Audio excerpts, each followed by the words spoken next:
Buen día, saludos primero que todo a todas las personas que nos están escuchando, a las compañeras, a los compañeros. Les damos la bienvenida a este conversatorio.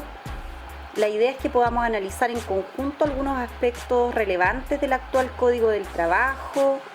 Vamos a también revisar sucintamente, de manera lo más sintética posible, sus orígenes y sus principales características, así como también algunos matices de la historia del movimiento obrero en Chile y sus justas demandas y reivindicaciones. Bueno, en esta conversación les acompañaremos quien les habla. Mi nombre es Andrea Letelier, presidenta de la Asociación de Profesores de Talcahuano, integrante también de la AIT, y también nos acompañará especialmente para hablar de este tema el compañero Alexis. Él es asesor jurídico de la AIT. Alexis, buenos días. Buenos días, Andrea. ¿Qué nos puedes comentar? Primero, para partir, ¿cierto?, sobre la AIT. Nos gustaría que nos puedas contar un poco de qué se trata esta organización, para que todas las personas que nos están escuchando sepan desde dónde nos estamos, ¿cierto?, dirigiendo a ellos y a ellas.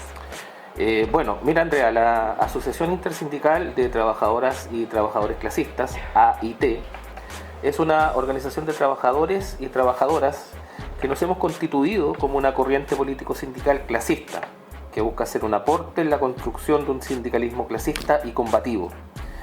Es por esto que como organización hemos aportado en la conformación y la formación constante de nuestra clase desde nuestros orígenes.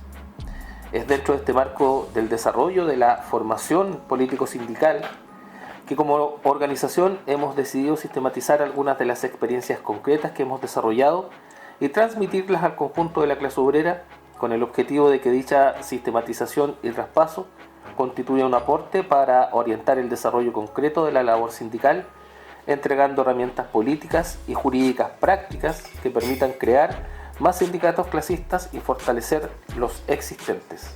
Y ahora, ¿cierto?, para ya introducirnos en el tema, introducirnos en la materia, podríamos hacer un pequeño resumen, una pequeña síntesis, ¿cierto?, de la historia del movimiento obrero. Ya sería súper importante que pudiéramos ahondar un poquitito en esa historia del movimiento obrero chileno, y también dentro de esa historia cómo se va dando el origen de la legislación laboral como medio de cooptación y también de institucionalización de la relación obrero-patrón. ¿Qué nos puedes hablar sobre eso, Alexis? Mira, compañeros y compañeras, independiente de las discusiones que existen entre los distintos historiadores de nuestro país sobre la historia y el origen del movimiento obrero en Chile, lo cierto es que desde mediados del siglo XIX se observan los primeros indicios de surgimiento del proletariado nacional por medio de la expresión más concreta de aquella constitución que son sus primeras luchas. O sea, Alexia, ahí cuando hablamos de mediados del siglo XIX, estamos hablando alrededor de 1850. 1850, incluso un poco antes, incluso 1830, 1834. La verdad de las cosas es que en un primer momento el movimiento obrero evolucionó desde una clase obrera incipiente, débil, dispersa, sin organización, hacia una clase social relativamente numerosa, con características propias más definidas, cada vez más urbana, con mucha presencia en la ciudad, con los primeros o primeras señales de conciencia de clase, de organización y de lucha. Muestras de lo anterior son, por ejemplo, Andrea, la rebelión de Chañarcillo a la que hacía referencia, que fue de 1834, la huelga de los operarios del salitre de Santiago de 1849, el movimiento de trabajadores y trabajadoras de las minas del Norte Chico a raíz de la Guerra Civil de 1851, el movimiento de los cigarreros de mayo de 1853, el movimiento de zapateros de Valparaíso de 1853, la huelga de jornaleros de Caldera de marzo de 1856, la rebelión de los mineros de Lota y Coronel en septiembre de 1859 y otra larga enumeración de rebeliones y huelgas organizadas por diferentes conjuntos de trabajadores a lo largo del territorio nacional. Ya, mira qué interesante. Ahí a nosotros que vivimos acá en la zona, ¿cierto?, del Gran Concepción, en la región del Biobío, nos trae especial significación las huelgas, ¿cierto?, de los mineros del carbón. ¿Ya? Ellos tienen una larga historia de lucha y así también todos los otros movimientos que tú mencionaste. Es decir, esto nos demuestra, ¿cierto?, que la historia de lucha obrera tiene una larga data en nuestro país. ¿Y cómo va respondiendo en términos jurídicos la patronal frente a esta historia de lucha obrera en nuestro país, Alexis? Mira, es interesante el planteamiento que tú realizas porque efectivamente en forma paralela al surgimiento y la evolución y la consolidación de la clase obrera, el ordenamiento jurídico en su conjunto, el derecho en su conjunto, no contemplaba una norma especial que regulara la relación entre el obrero y el patrón. Solo permanecían hasta principios del siglo XX vigentes normas especiales derivadas del tiempo de la colonia, que más que regular el trabajo, apuntaban a la constitución de privilegios otorgados por la corona española a españoles y criollos, y que regulaban la explotación de los territorios y los pueblos invadidos por España. Las normas jurídicas generales aplicables a la explotación capitalista eran eminentemente normas de derecho privado, lo que en derecho se conoce como derecho civil, por ejemplo, por medio de contratos como el arrendamiento de obra material, que servían para regular la relación de trabajador-empleador sin reconocer ningún derecho social a los trabajadores, menos aún a la clase obrera en su conjunto. Y fruto del proceso de consolidación del proletariado, de su asimilación a mayores niveles de conciencia de clase y sus innumerables luchas, desde principios del siglo XX empieza a aparecer un incipiente y carente de sistematización, es decir, de orden, derecho del trabajo, como parte de la expresión de las conquistas alcanzadas por los trabajadores y trabajadoras, pero que no son más que migajas dadas por la burguesía criolla para aplicar, aunque momentáneamente, la agudización de las contradicciones de clase cada vez más evidentes en nuestra historia. O sea, lo que en el fondo, por lo que tú nos estás contando, ¿cierto?, lo que va sucediendo es que estas leyes, ¿cierto?, que comienzan a satisfacer algunas de las necesidades planteadas en estas luchas obreras, van naciendo de manera desordenada, por decirlo así, de agotera. En la historia de nuestro país no surge inmediatamente una legislación completa que aborde las diferentes necesidades de la clase obrera. Efectivamente, la legislación laboral en Chile surge fundamentalmente como pequeñas soluciones a demandas concretas de los trabajadores que los trabajadores levantaban en sus luchas individuales. Ejemplo de ese incipiente derecho al trabajo, por ejemplo, son la ley 1838 del 20 de febrero de 1906 sobre habitaciones obreras, ley que tuvo poco éxito y que se redujo básicamente a la construcción de un escaso número de viviendas sociales y a la demolición de algunos conventillos. Es sumamente claro cuál fue la demanda que se estableció en aquella época, la necesidad de habitación y de casas dignas para los trabajadores. Otro ejemplo es la ley 1990 de agosto de 1907 sobre descanso dominical, por la que se da un día de descanso a la semana a los que hubieran trabajado todos los días hábiles de la semana. El domingo era por lo tanto irrenunciable solo para las mujeres y los menores de 16 años, pero para el resto de los trabajadores no. Tampoco se extendía el beneficio para los empleados domésticos y los agrícolas. Evidentemente la demanda de aquellos trabajadores organizados en este tipo de materia fue el descanso semanal, el descanso dominical. Otro ejemplo es la ley 2951 de diciembre de 1914, la famosa ley de la silla, que ordenaba a los establecimientos comerciales a tener un número de sillas o asientos a disposición de los empleados y establecía un descanso diario de a lo menos 1 hora y media para almorzar. La ley 3186 de enero de 1917, que obliga a los empleadores bajo ciertas circunstancias a tener salas cunas con respecto a los talleres, fábricas o industrias que ocuparan 50 o más mujeres mayores de 18 años. Otro ejemplo es la ley 321 de noviembre de 1917 sobre descanso dominical, que establece obligatoriedad del descanso dominical y su irrenunciabilidad.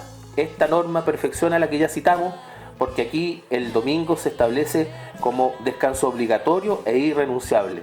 O sea, en el fondo lo que tú nos estás contando, ¿cierto?, es que fueron naciendo, ¿cierto?, estas leyes que satisfacían demandas bien particulares, bien específicas, como por ejemplo la de la silla o la de la sala cuna, bueno, que algunas son leyes que todavía perfeccionadas persisten hasta el día de hoy, ¿verdad?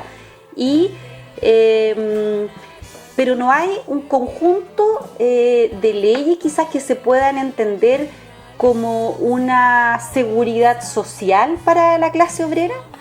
Eso es efectivo. De hecho, este conjunto de leyes que, como ya señalábamos, respondían a necesidades y demandas particulares y puntuales de conjuntos de trabajadores que se organizaban y luchaban en razón de ellas, no tenía una sistematización, es decir, no estaban ordenadas como un conjunto de derechos de carácter social, sino que se empezó a establecer el concepto, se introdujo el concepto de cuestión social para referirse a este conjunto de demandas que instalaron los trabajadores y a las cuales el Estado, a través de estas leyes y otras más, intentaban dar solución a fin de aplacar los conflictos que los trabajadores alcanzaban con sus niveles de lucha. En realidad, lo que oculta este concepto es simplemente la agudización de las contradicciones de clase en el proceso de lucha de clases que ya desarrollaba el proletariado de nuestro país.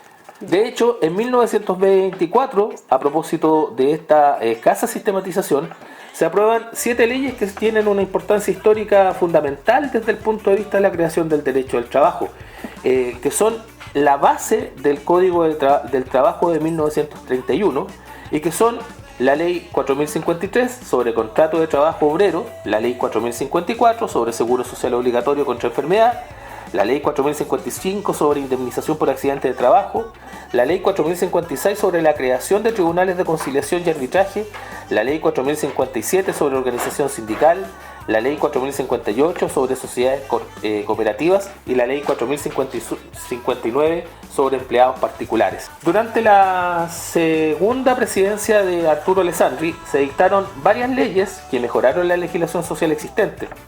Entre estas leyes están la Ley 6020 de febrero de 1937, que establece en favor de los empleados los sueldos vitales, la asignación familiar, el fondo de cesantía de indemnización por años de servicio.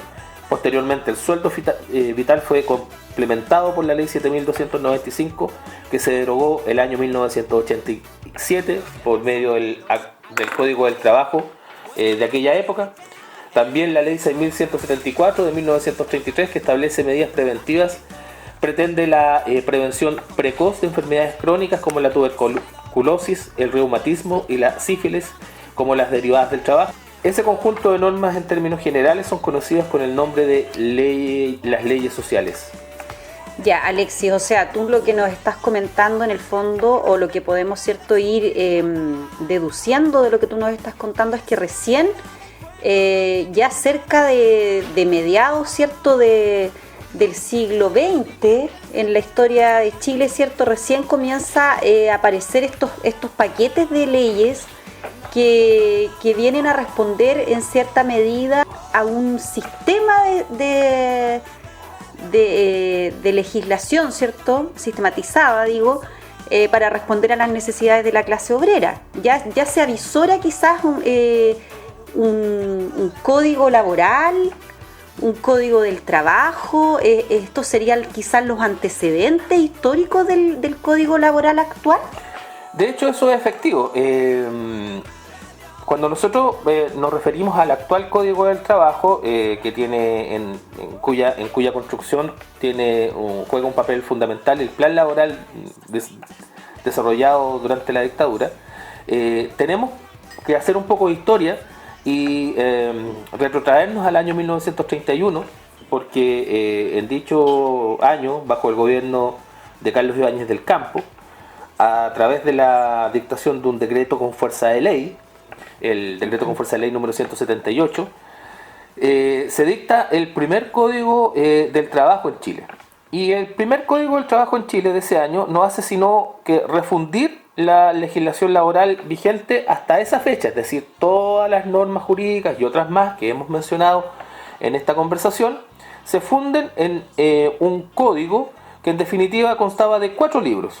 El libro primero sobre el contrato de trabajo, el libro segundo sobre la protección del obrero y de los empleados, el libro tercero sobre las asociaciones sindicales, el libro cuarto sobre los tribunales y la dirección del trabajo. Dicho código en definitiva ordena y integra la legislación laboral vigente hasta esa fecha. Resulta importante para nosotros en este momento recordar que las llamadas leyes sociales, las que hemos enunciado, especialmente la ley 4057 sobre organización sindical, fueron fruto de una respuesta autoritaria del Ejército de Chile para hacer frente a la cuestión social, como repetimos, concepto que la clase dominante utiliza para denominar al proceso de lucha de clases. En definitiva, todo el anterior modelo de relaciones laborales, es decir, del Código de 1931, se fundaba en 2 principios fundamentales.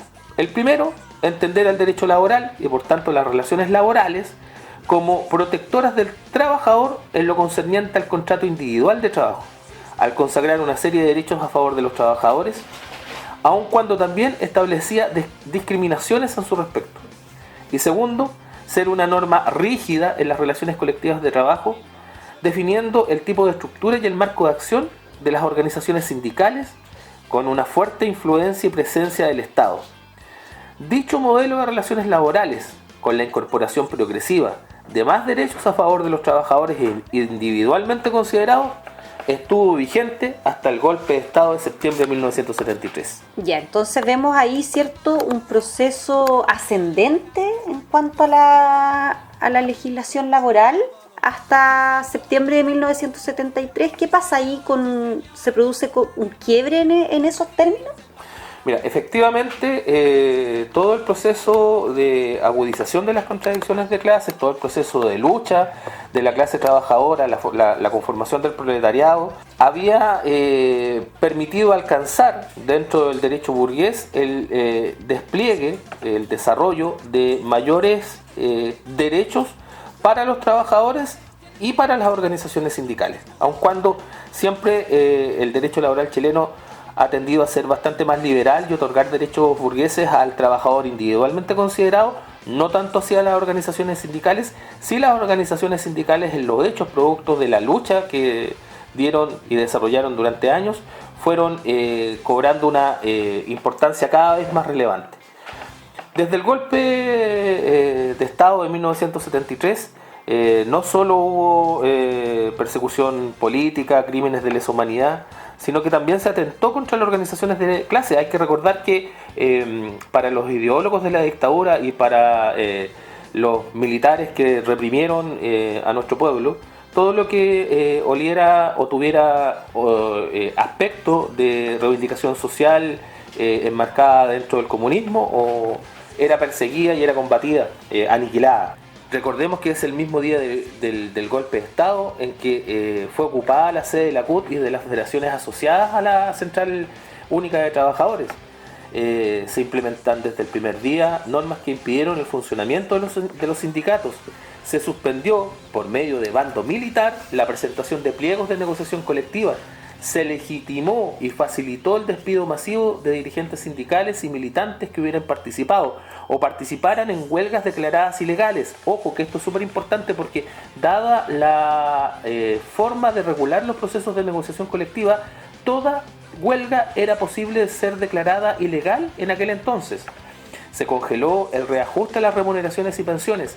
Se suspendieron las elecciones sindicales, extendiéndose el plazo de las directivas vigentes y designando en los puestos vacantes de las directivas sindicales a los trabajadores más antiguos de las empresas. Eso en el plano político jurídico, ya que en la realidad concreta la persecución llegó al exterminio, el fusilamiento de dirigentes sindicales y a su desaparición. En dicho escenario, y habiéndose impuesto al interior de la dictadura militar el sector que impulsaba la neoliberalización de nuestra economía, encabezada por los Chicago Boys, surge el Plan Laboral de 1979, que respondió al objetivo de restauración del orden que beneficiaba a la élite económica y a los militares, que se resumió en la necesidad de una economía libre y abierta al mundo y que flexibilizó el mercado laboral. El plan laboral de la dictadura fue en realidad única y exclusivamente un plan sindical. Constaba de dos leyes, el decreto ley 2756 sobre sindicatos y el decreto ley 2758 sobre negociación colectiva. En definitiva, se redujo la injerencia social de los sindicatos a su más mínima expresión, limitando aún más el proceso de negociación colectiva, estableciendo un procedimiento absolutamente reglado con la finalidad de acelerar la desintermediación social, propugnando el individualismo laboral, pilares fundamentales del modelo neoliberal que se implementó en la misma época. En dicho escenario, ya habiéndose impuesto al interior de la dictadura el sector que impulsaba la neoliberalización de nuestra economía, por los Chicago Boys, recordemos, surge el Plan Laboral de 1979 que respondió al objetivo de restauración del orden que beneficiaba a la élite económica y a los militares, que se resumió en la necesidad de una economía libre, de libre mercado, y abierta al mundo, y que flexibilizó el mercado laboral. El plan laboral de la dictadura fue en realidad única y exclusivamente un plan sindical. Constaba de dos leyes, el decreto ley 2756 sobre sindicatos y el decreto ley 2758 sobre negociación colectiva. Una anécdota no está de más. Cuando José Piñera expone el plan laboral ante la Junta Militar encabezada por el dictador, hace esta reseña, que efectivamente el plan laboral es un plan sindical al que consideraron oportuno no denominar de esa forma, dado el impacto social que ello tendría.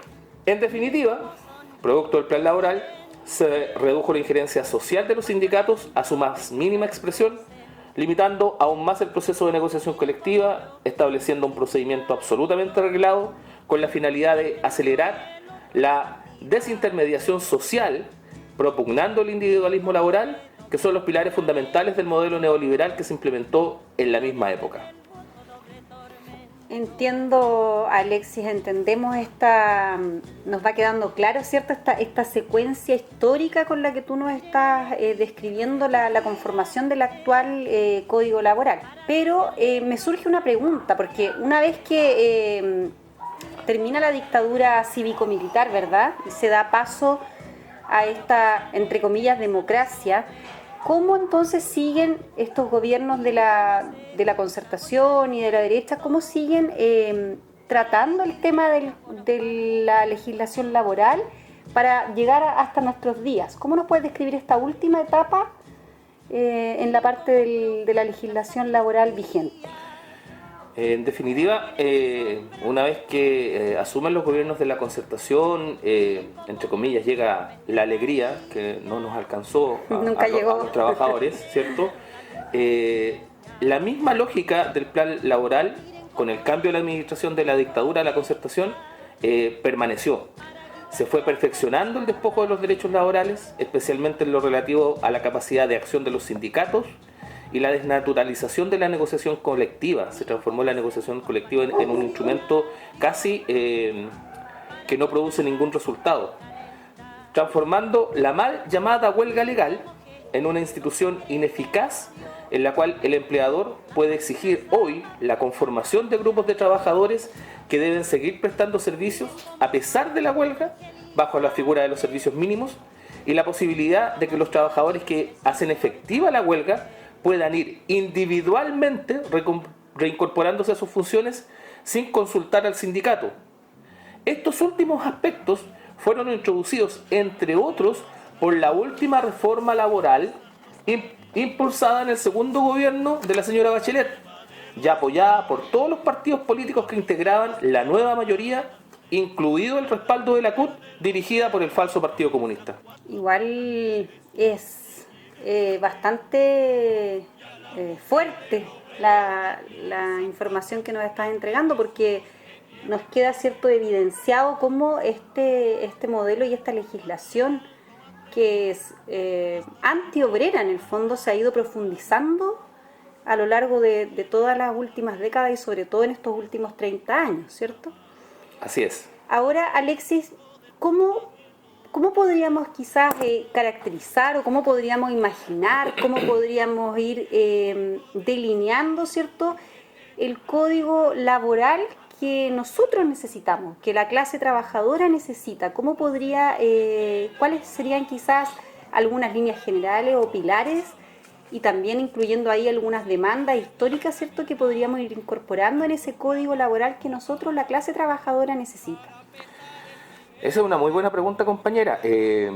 La verdad de las cosas es que, a mi parecer, en primer término, es necesario tener claro que ningún código del trabajo aprobado por la democracia burguesa solucionará efectivamente los problemas que enfrenta la clase trabajadora. Para ello es importante que las y los trabajadores asuman cada vez más altos niveles de conciencia de clase, para que una vez que la clase obrera se configure efectivamente, conquiste el poder por medio de una práctica revolucionaria, a objeto de transformar efectivamente la realidad. Para lo anterior, es fundamental desarrollar un sindicalismo clasista y combativo que le dispute al capitalista burgués todos los espacios sociales, entendiendo que todas las relaciones sociales son relaciones sociales de producción. Para ello nos asiste la convicción de que quienes solo tenemos nuestra capacidad de trabajo para sobrevivir, somos la gran mayoría y somos las y los trabajadores quienes producimos la riqueza. No existe, compañeras y compañeros, ningún empresario que dé empleo.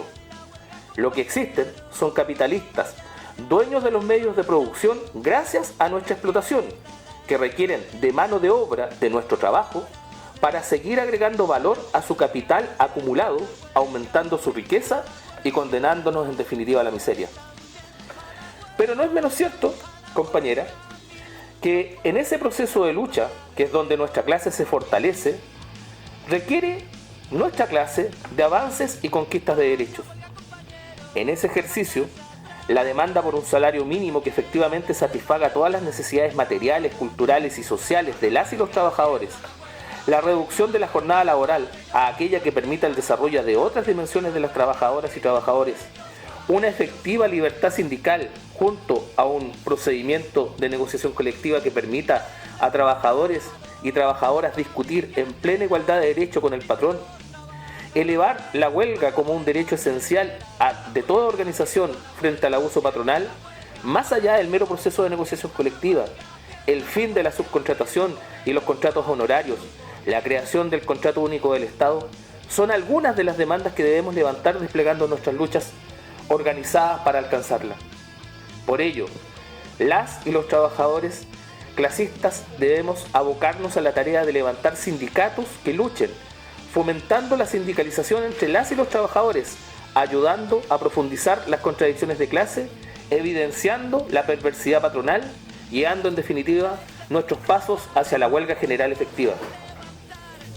Alexis, es sumamente potente y también tremendo desafío, ¿cierto?, que se nos plantea con la idea de poder ir avanzando en algunos derechos, en algunas demandas históricas que como clase trabajadora hemos perdido a lo largo de toda esta historia que estábamos conversando. Entonces, en ese sentido, el desafío es tremendo, requiere de conciencia, del desarrollo de la conciencia y el desarrollo de la organización.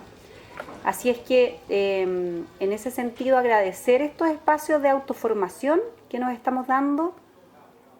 La AIT ofrece espacios de autoformación a través de talleres que se pueden encontrar en las cuentas en las redes sociales de la AIT, ¿cierto? Y también se ofrece desde esta corriente apoyo a las organizaciones de trabajadores y trabajadoras que estén en lucha, cualquiera sea el rubro de estos sindicatos, de estas federaciones, de estas organizaciones de trabajadores y trabajadoras. Así es que la invitación está abierta para sumarse a la AIT, para tomar los talleres de autoformación y para seguir creciendo en organización y en lucha. Así es que agradecerte, Alexis, la participación en esta conversación, en este diálogo, y y por sobre todo agradecer el recorrido histórico que nos has hecho y la claridad con la que has expuesto este tema. Así es que